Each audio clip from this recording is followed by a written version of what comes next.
Hello, Oakland Terrace families. We are students at Towson University interning at Oakland Terrace Elementary School in the Kindergarten Dual Language Program. My name is Zuri Menjivar. And my name is Angela Gonzalez.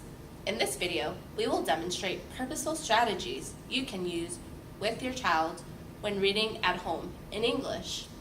One of the most effective readings parents can do with their children is known as an interactive read-aloud. An interactive read-aloud is when parents and children read a book by adding meaning to the text through expression, exploring vocabulary, and making predictions, all while using the illustrations and text found in the book.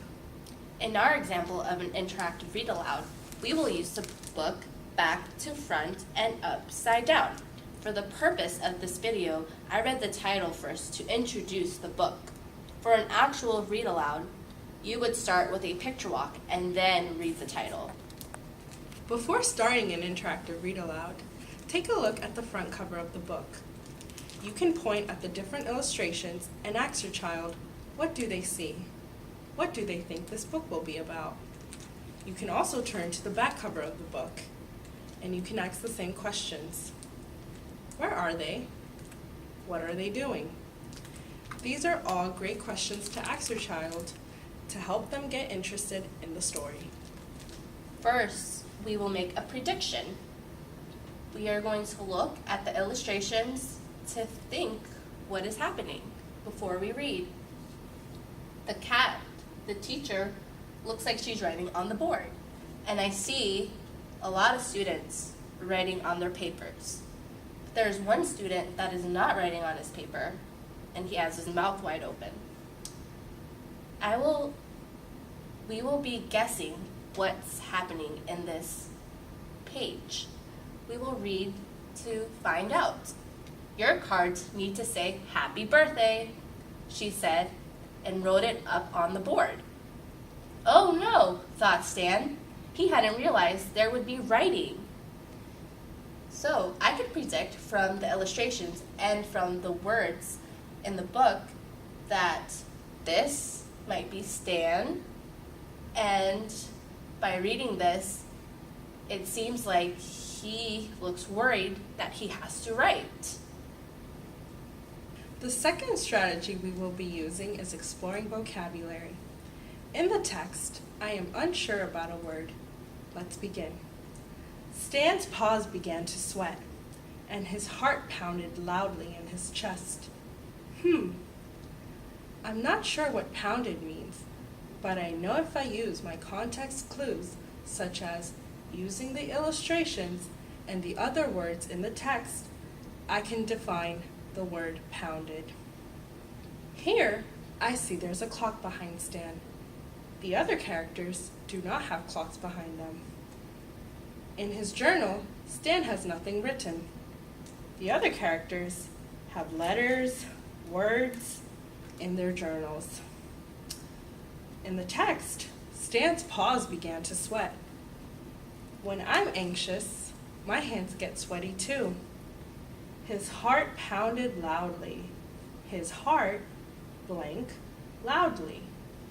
When I'm anxious, my heart begins to beat really fast. So, I can guess that his heart beated loudly in his chest. Because I was able to use my context clues, I defined the word pounded. The last strategy I will demonstrate is incorporating expression. Expression can be used in a variety of ways, such as changing the tone of your voice and using facial expressions. Let's begin. "Happy birthday, Mr. Slippers," said Stan. "Wow, what a great picture," exclaimed Mr. Slippers. "Look inside," cried Stan. "I wrote it all myself." "Wonderful work," declared Mr. Slippers, as everyone began to sing happy birthday. Stan joined in and sang at the top of his voice. Here, I used both strategies. I changed the tone of my voice to indicate the two characters in the story. Also, I used facial expressions to show the different verbs that were used in the story, such as exclaimed, declared, cried. This is a great strategy to use to keep the child engaged in the story. After reading the story with your child, ask your child questions. For instance, what is your favorite part of the story? Why is that your favorite part? Why did you dislike that part in the story? Why do you think that certain event happened? How did it make the character feel? Have you ever felt that same way before? These are all excellent questions to ask your child to help him or her retell the sequence of the story, as well as connect their personal experience to the character. We hope that you use these strategies in your next read aloud at home. As a way to encourage reading, remember, these strategies can be used in a variety of ways. You can use one strategy or all of them as you read with your child, as long as you keep in mind not to overwhelm your child. We want to foster a love for reading. Please check out the Spanish version of doing an interactive read aloud. Thank you for watching.